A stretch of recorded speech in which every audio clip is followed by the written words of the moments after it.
Saya juga sebetulnya sudah habis kesabaran saya. Mengapa saya selalu dibuat seperti ini? Ini sudah menyangkut harga diri saya. Bertemu dengan Pak Jokowi, apakah kemudian dari teman-teman alumni dan Pak Bambang langsung menyampaikan niat terlebih dahulu untuk kemudian melakukan gugatan, atau sempat ada diskusi dan obrolan juga dengan Pak Jokowi, Pak Bambang?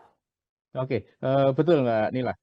Pada tanggal 8 Mei 2025, kebetulan saya bersama-sama dengan teman alumninya Pak Jokowi saat kuliah di UGM, Yogyakarta. Itu teman yang di kehutanan, di jurusan kehutanan, namanya Ibu Naning. Kami bersama-sama menghadap ke Pak Jokowi, dan di situ kami juga menyampaikan kepada Pak Jokowi, apakah kami diizinkan apabila akan melakukan perbuatan hukum, perlawanan hukum terhadap orang-orang yang mencederai Pak Jokowi. Tetapi di sini yang saya bawa bukan nama Pak Jokowi lagi, tetapi tentang sekolah kami, tentang sekolahnya Pak Jokowi, sekolah saya, dan sekolah teman-teman di Angkatan 80. Oh, monggo silahkan Mas Bambang kalau mau dilakukan itu. Ya, saya juga sebetulnya sudah habis kesabaran saya. Mengapa saya selalu dibuat seperti ini? Ini sudah menyangkut harga diri saya, bahkan harga diri keluarga saya. Jadi silahkan kalau mau dilakukan seperti itu.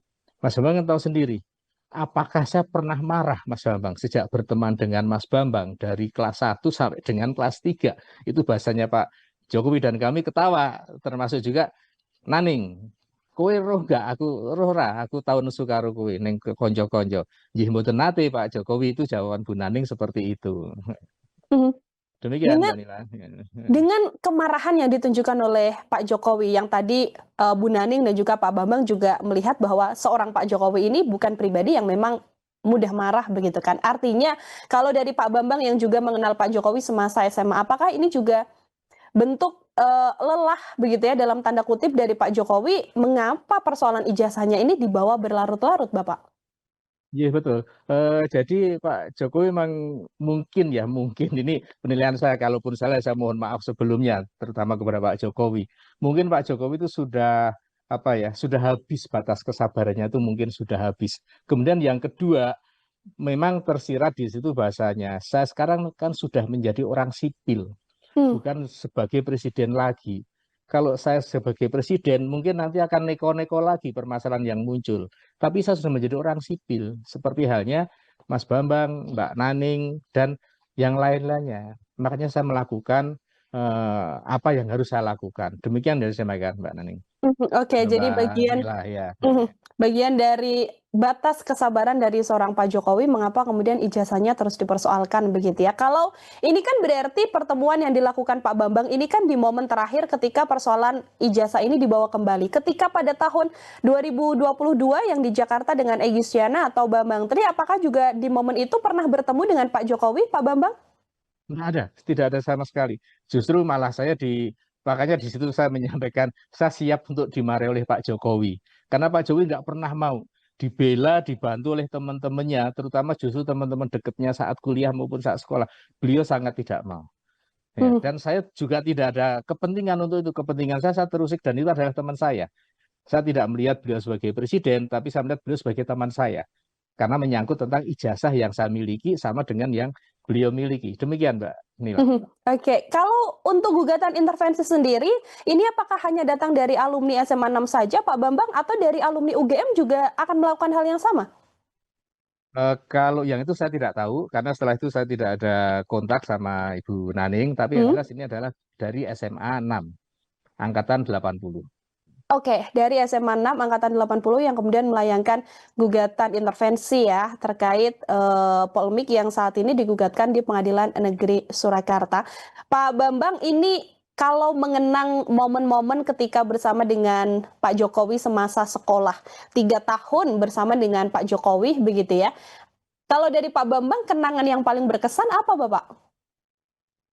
Kenangan yang paling berkesan itu sebetulnya ya dalam tanda kutip kenangan sedikit nganyel ke.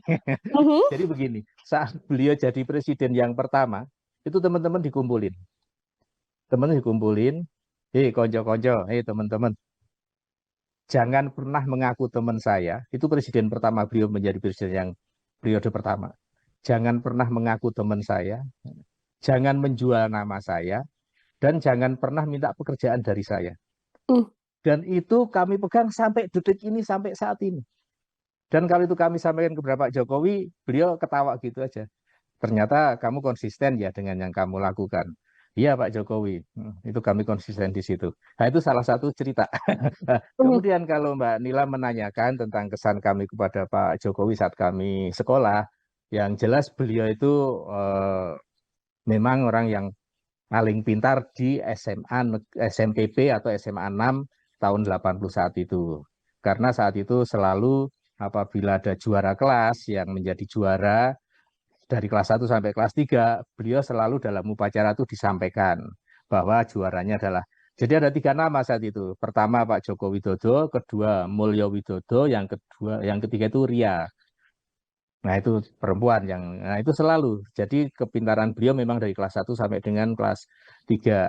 Nah, kemudian juga hal yang berkesan bagi kami semua teman-temannya, Pak Jokowi itu orang yang tidak pernah marah. Sama sekali tidak pernah marah Mbak Nila. Dan itu menjadi dalam tanda kutip kekesalan kami. Kenapa sih orang itu nggak pernah marah? Cobalah, ayo kita buat marah. Nah, saya punya teman namanya Gembong Triwidarto. Itu orangnya kayak Werkudara, gede dhuwur gitu orangnya, besar, tinggi. Bang, kamu itu kelas 2, kami kelas 2 pas olahraga. Kita bikin marah. Joko kita bikin marah. Waktu itu bahasa kami seperti itu. Joko kita bikin marah. Caranya gimana? Saya yang bekap, saya yang piting. Joko, kamu yang kritikin. Benar, jadi selesai olahraga dia duduk-duduk, diangkat, dibekap sama si Gembong ini, Triwidarto ini. Saya kitik-kitik, dia nggak bergerak, sakit ya dia namanya dikitik-kitik kan geli kan, klogat gitu. Nah setelah itu dilepas, dia duduk, tidak ada marah sama sekali. Duduk biasa saja, dan kami berharap beliau akan memaki kami, akan memarahin kami, atau nyiwak, juta itu apa? Mendiamkan kami, tidak ada sama sekali. Bahkan setelah selesai olahraga, ke kantin untuk makan dan minum, ditawarin, Bang kamu mau ngambil apa? Bang kamu ambil apa? Seolah-olah tidak terjadi sesuatu yang sudah menyakiti hatinya Pak Jokowi. Nah seperti itulah kesabaran Pak Jokowi. Dan itu kami nikmatin dari kelas 1 sampai dengan kelas 3. Kami nikmatin seperti itu. Enggak ada kemarahan sama sekali. Nah kemudian kesan kami yang kedua, di sini Pak Jokowi, nah ini cerita yang ini yang saya tersakiti sebetulnya. Jadi begini, saya sebangku sama beliau. Nah, saya duduk di sebelah kanan, Pak Jokowi di sebelah kiri. Jadi di saat ulangan, apabila Pak Jokowi itu nilainya 10, saya ikut jadi 10. Karena memang saya nyontek sama beliau. Karena dia di kiri, beliau di kiri, saya kan bisa tengok ke kiri, bisa tahu jawabannya. Tapi 2-3 kali rupanya Pak Jokowi tahu bahwa saya nyontek. Nah, Bang, nanti kalau ulangan, pindah tempat ya. Saya di sebelah kanan, kamu di sebelah kiri. Ya sudah aja. Akhirnya beliau punya nilai 10 atau 9, saya kadang 4, kadang 5. yang menjadi kesan saya juga bagi teman yang pernah sebagus sama beliau yang namanya Pak Sigit, ada juga itu di situ. Download Tribun X sekarang, menghadirkan lokal menjadi Indonesia.